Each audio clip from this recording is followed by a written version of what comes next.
l'une des premières choses qu'on observe chez David, c'est l'improbabilité de sa destinée. Quelqu'un qui part de berger dans 1 Samuel et qui finit roi, c'était improbable. La deuxième chose, c'est comment quand Dieu choisit quelqu'un, personne ne peut changer ses choix. Les gens ont tout fait pour poser d'autres personnes, c'est David. La troisième chose, c'est le temps que Dieu a pris pour établir David. C'est ce qui fait pour nous l'objet, c'est ce qui est pour nous l'objet ou bien l'intérêt de sa vie. Il est oint et il passe sur le trône 13 ans plus tard. Donc, Dieu oint David et il établit 13 ans plus tard. On a l'impression que Dieu est en train d'éviter un chemin, le chemin de Saül. L'homme était oint systématiquement, il est devenu roi. L'autre, il était oint et Dieu prend 13 ans de sa vie avant de lui donner la royauté. Qu'est-ce que Dieu était en train de faire pendant ces 13 ans? Qu'est-ce que Dieu voulait créer en David? Qu'est-ce que Dieu voyait en David? Qu'est-ce que Dieu apprenait à David pour ne pas que le règne de David soit un règne passager? Voici ce donc. La question qu'on se pose dans la classe générale de la sélection, c'est pourquoi Dieu a élevé certaines personnes et pas d'autres. Voici la question qu'on est en train de se poser. Et en l'espèce, c'est pourquoi Dieu a élevé David. Je l'ai dit la dernière fois et je le répète. Quand Dieu élève quelqu'un, la plupart des gens ont tendance à être jaloux. La plupart des gens ont tendance à être méchants. On a tendance à calomnier. Mais la vérité, c'est que l'élévation de quelqu'un est comme si Dieu pointait quelque chose. Quand Dieu élève quelqu'un, il met le doigt sur quelque chose. Il met le doigt sur quelque chose. Ça veut dire qu'il met le doigt sur une chose que cette personne a eu à faire, qui a justifié que Dieu l'élève. La Bible dit l'élévation ne vient ni de l'Orient ni de l'Occident. L'élévation vient de l'Éternel. Vous devez avoir un respect saint pour les gens que Dieu élève. Moi, je respecte les gens que Dieu élève. Je respecte les gens que Dieu élève parce que j'estime qu'on est beaucoup. Et puis, il nous a tous sauté pour aller prendre un. Ma question, c'est ce gars-là. Il a quoi? Il a fait quoi? Il est rentré dans quoi? Il est passé où? Pour que Dieu décide au milieu de nous tous de le prendre. Quelqu'un va dire non, c'est la grâce. Mais la grâce, elle ne se trompe jamais de chemin. Même la grâce, il a fait aux hommes. Donc ça veut dire qu'il a fallu que ces gens soient humbles. Pour qu'ils aient la grâce. Ça veut dire qu'il fait grâce aux hommes. Inconsciemment, il y a une posture quelque part qui a justifié la grâce dans leur sens. Donc la question pour nous, cette plateforme maintenant, ce thème-là, c'est qu'ont-ils fait pour être élevés? Qu'ont-ils fait pour monter? Maintenant, j'ai envie de dire une chose à quelqu'un qui est très importante, une vérité que je voudrais que vous puissiez noter. Je veux que vous puissiez comprendre que David n'a pas prié pour être élevé. David a pris une posture. David n'a jamais aspiré à la royauté. C'est la royauté qui a aspiré à David. Il n'a jamais imposé à Dieu ou présenté même à Dieu l'ombre ou le soupçon de quelqu'un qui veut être élevé. Ce que David voulait, c'était faire quelque chose que lui seul sait. Et c'est de cette chose que Dieu l'a observé et Dieu l'a élevé. Donc David est un homme élevé. Frère, je le répète, quand Dieu élève quelqu'un, il pointe quelque chose. Quand Dieu élève quelqu'un, il pointe quelque chose. C'est pourquoi ne soyez pas jaloux. Toute personne élevée est une chance donnée à une autre personne d'être élevée. Toute personne élevée est une chance donnée à une autre personne d'être élevée. Quand Dieu élève quelqu'un, il nous donne une chance à nous autres aussi d'être élevés. Ça veut dire quoi? Si on peut observer, si on peut voir, si on peut réfléchir et se dire, mais Seigneur, qu'est-ce qu'il a fait? Qu'est-ce que tu as vu? Pourquoi tu l'aimes tant? Pourquoi lui? Qu'est-ce que tu as vu en lui? Si on peut observer quelqu'un que Dieu élève, on est en train de définir aussi pour nous une opportunité d'aimer d'être la prochaine personne. C'est pourquoi la classe qu'on est en train d'étudier actuellement, c'est la classe des brebis et ou la classe de la sélection. Sélection pourquoi? Sélection pour l'élévation. En l'espèce, on est un prototype d'une personne élevée. Cette personne élevée, c'est David. Je vous l'ai dit, elle a été élevée avant même que Samuel ne soit informé. Il n'a pas dit à Samuel, je regarde quelqu'un que je vais élever. Il dit non. Il dit à Samuel, je connais déjà quelqu'un. Ça dit, pendant que toi tu pleurais pour Saül, moi je connais déjà quelqu'un que je vais élever. Donc Samuel va aller dans la maison d'Isaïe pour rencontrer la personne que Dieu a déjà résolu d'élever. Cela veut dire que ce que David a fait pour être élevé, en fait, David avait déjà fait avant même que Samuel ne le connaisse. David avait déjà fait ce qu'il aurait dû faire pour être élevé. Donc, ce n'est pas quand Samuel a connu David que David a commencé à poser les actions de l'élévation. Il avait déjà posé les actions. Dieu l'a remarqué. Il a dit à Samuel, maintenant, va le oindre. Il fait paître ses brebis. Ce qu'on sait de David maintenant, c'est qu'avant que Samuel ne le connaisse, il faisait paître des brebis. Avant que Samuel ne le connaisse, là où Dieu l'a vu, Dieu a vu un homme qui était en train de faire paître des brebis. Brebis. Donc la première information marquante qu'on a de David, c'est qu'il avait un cœur particulier pour des moutons qu'on appelle des brebis. Il a un argument légal pour sortir de la brousse et aller au palais. Regardez ce qu'il dit. Il dit qu'un lion venait enlever une du troupeau. Il dit je courais. Lui, il poursuit le lion. Il frappe le lion de derrière. Il attrape. Il arrache la brebis de sa gueule. On dit, maintenant il dit quand le lion ou loup se dresse contre lui, David, il saisit la gorge. Il le frappe encore jusqu'à le tuer. David, c'est un phénomène. Maintenant, moi je n'ai rien contre ces grandes prouesses de Kung Fu et tout ça. Ma question c'est pourquoi? Pourquoi risquer ta vie avec un lion et un ours qui fait 3,50 m de haut et qui, étant détendu, peut faire plus de 2 mètres d'envergure? Une seule gifle d'un ours mâle peut enlever toute ta tête, ça peut décrocher ta tête. David, pourquoi tu vas aller? C'est-à-dire que je comprends que tu es courageux, je comprends que tu es un homme bon, mais tu vas faire ça pourquoi? Tu vas faire ça pour ton père Ésaïe. Qui est Ésaïe? Pour le troupeau de ton père Ésaïe. Qui est ton père Ésaïe? Ton père Ésaïe, c'est un méchant qui ne t'a pas préféré, qui ne t'a pas choisi, qui t'a même oublié qu'on cherchait un roi.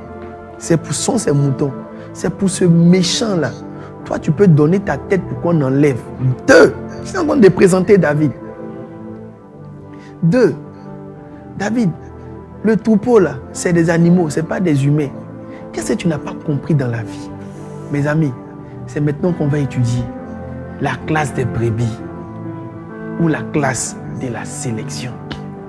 C'est quoi la classe des brebis? C'est quoi? Il y a 3 enjeux qui nous poussent dans ce thème.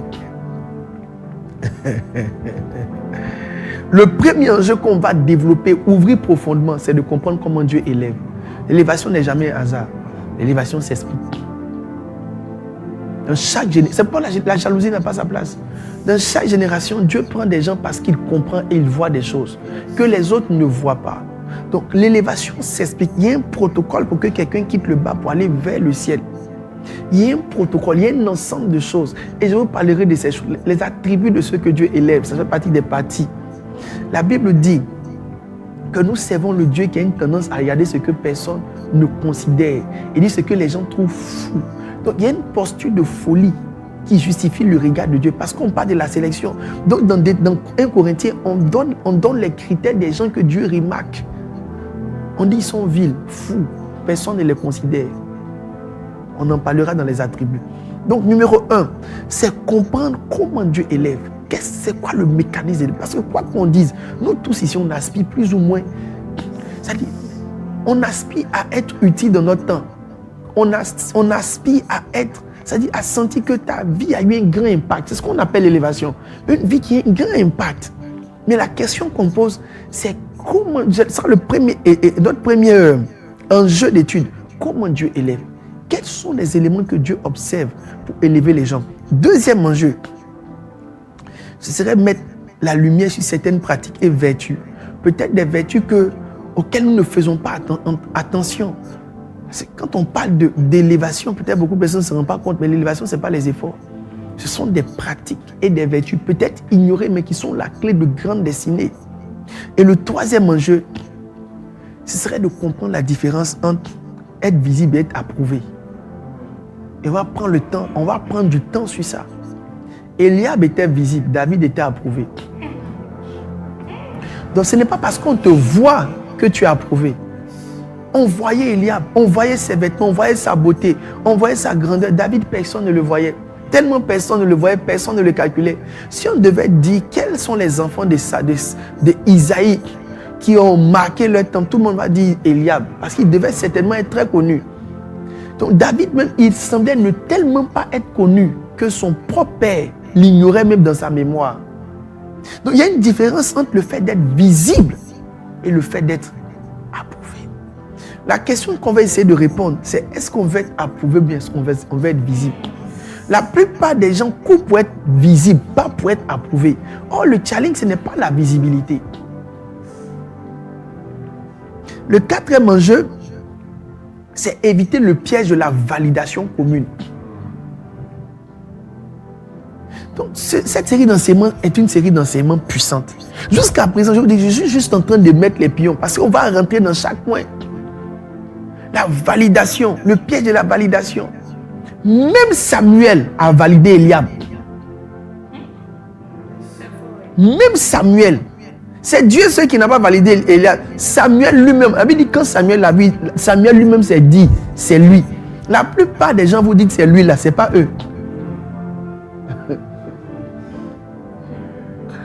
Donc ça veut dire que même la réflexion du prophète avait été corrompue par une tendance générale d'appréciation.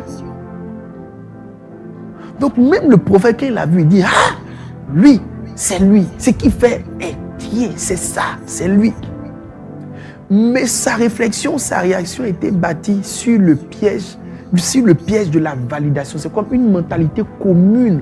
Maintenant, quand il y a une mentalité commune de validation, ça veut dire que nous tous, inconsciemment, pour arriver à être validés, inconsciemment, on est en train de rentrer dans quelque chose de commun. Dans cette partie, je parlerai de la génération des Jean-Baptiste. Les gens qui rament à contre-courant.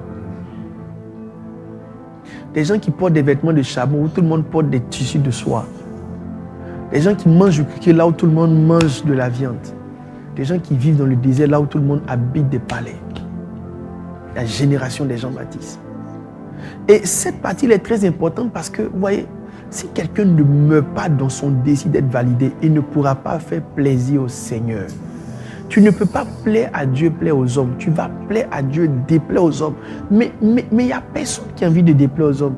Donc tout ce qu'on fait, il y a un petit facteur de est-ce que ça va plaire. Mais à qui? À qui? Donc même là où tu t'habilles, là, si tu n'es pas vigilant, même dans ton habillement, il y a un facteur de plaire aux hommes. Qui peut encore revenir aux vêtements de chameau? L'habillement de Jean-Baptiste n'était pas initié par Jean-Baptiste, c'était un habillement qui était inspiré par l'esprit. Est-ce que l'esprit peut t'inspirer de porter peau de chameau, bien peau de quoi dans ces siècles-là? Maintenant, si tu devais ne pas le faire, tu ne serais pas en train de le faire à cause de quoi? À cause du regard des autres. Dieu a validé non pas celui que Samuel avait vu, mais il a validé celui que personne, aucune logique, aucun plan, aucune école de théologie n'aurait pu accepter.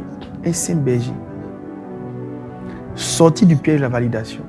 Alors, ça, ce sont ces quatre grands points. Ce sont les 4 grands points dans lesquels nous allons baigner pendant que nous serons dans cette série d'enseignements. Il n'y a pas seulement que ça.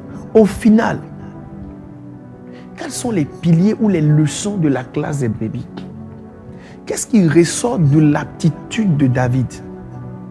Donne-moi encore, joue-moi bien cette note, elle me fait du bien. Tu pourras me mettre d'autres variations dedans. Donne-moi des notes qui me font du bien. Baisse-moi dans l'onction, mon gars. Quelles sont les leçons de la classe de David? La première chose que nous observons, et ce sera une leçon qu'on va profondément étudier, c'est apprendre à ne pas regarder aux choses élevées. David n'était pas intéressé par les choses élevées. Romains 16 dit, n'aspirez pas aux choses élevées, mais laissez-vous attirer par ce qui est humble. Vous voyez, il n'était pas intéressé par l'apparence, par s'habiller, se maquiller, tout ça. Il était intéressé par des brebis qui n'étaient même pas nombreux. En fait, la vérité, c'est que les brebis là même n'ont rien. C'est-à-dire que moi, même si j'étais David, je ne suis pas sûr qu'il allait faire ce qu'il a. Parce que quand j'observe les brebis là, il n'y a pas d'enjeu réel. Il y a pas, en tout cas pour moi, humainement, il n'y a pas d'enjeu. Mais si David a mis son cœur sur les brebis, c'est qu'il a compris un principe. Le principe de ne pas regarder aux choses qui sont élevées, mais d'être attiré par ce qui est humble. Parce qu'il y a quelque chose de surnaturel dans les choses humbles. Et nous allons en parler. Ça veut dire quoi ne pas regarder aux choses élevées? On aura 10 points explicites pour présenter ce que ça veut dire de ne pas regarder les choses. C'est-à-dire que c'est l'une des raisons pour lesquelles beaucoup de personnes ne sont pas mariées. C'est l'une des raisons pour lesquelles beaucoup de personnes ne sont pas dans leur appel. Parce que ton appel n'est pas un appel, ce n'est pas une chose élevée, c'est une chose humble. Mais en vérité, c'est cette chose humble-là qui est le chemin de la chose élevée. C'est un enseignement à contre-courant. La première leçon de la classe de David, c'est apprendre à ne pas regarder aux choses élevées. La deuxième leçon de la classe de David qu'on va étudier, c'est la fidélité dans les petites choses. La Bible dit, celui qui est fidèle dans les moindres choses, là aussi dans les grandes. Si quelqu'un est fidèle dans les petites choses, la version se met, on peut aussi lui confier. Donc, ce que tu appelles élévation, c'est une dimension qu'on te confie. Mais la nouvelle dimension qu'on te confie vient des petites choses. C'est quoi les petites choses? C'est quoi les petites choses? C'est quoi? David ne sait pas que dans son troupeau, il y avait tout Israël. Un homme charnel allait voir 10 brebis. Mais David voyait tout Israël. Souvent, ce sur quoi tu es noté là ne ressemble pas vraiment à la réalité que tu guettes. C'est juste une petite chose. Donc, dans les 10 moutons là, il y avait. Ça dit que Dieu était. L'élévation, c'est un détail. Dieu était en train de gérer sa destinée sur 10 moutons. J'imagine le nombre de personnes qui ont méprisé 10 moutons. J'imagine, ils n'ont pas su que c'est les 10 moutons-là qui allaient décider de si ils montaient ou pas. Les petites choses, c'est quoi les petites choses?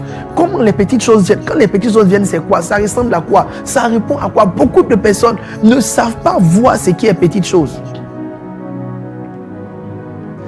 Tout ce que tu appelles petit, que Dieu envoie vers toi, c'est ton propre test pour des choses plus élevées. Et la troisième matière, c'est la fidélité dans les choses d'autrui. Il faut noter que les moutons n'étaient pas pour David. Les moutons étaient pour son père. Tu vois, David a géré les moutons de son père comme s'il gérait ses propres moutons à lui. Beaucoup de personnes, regardez ce que la Bible dit. La Bible dit, je lis pour toi. Le verset dit ceci. Il dit, si vous n'avez pas été fidèle dans ce qui est à autrui, qui vous donnera ce qui est à vous? Donc, chacune de ces matières cache en son sein un ensemble de sous-vérités très importantes. Et je vous assure, cette valeur sera la tienne. Que Dieu te bénisse et que sa grâce soit sur ta vie et que sa faveur soit sur ta vie. Tu es le prochain sur la liste. Tu es la prochaine personne à être élevée. Tu es la prochaine personne à être étendue. Tu es le prochain sur la liste. Tu es le prochain sur la liste. Je vois dans mon esprit, tu es le prochain sur la liste et tu es la prochaine sur la liste. Le prochain que Dieu va élever, la prochaine que Dieu va établir. Au travers de cette petite série dans la série, je te vois monter, surclassé, établi. Je te vois régner au travers de cela. Dans le nom de Jésus.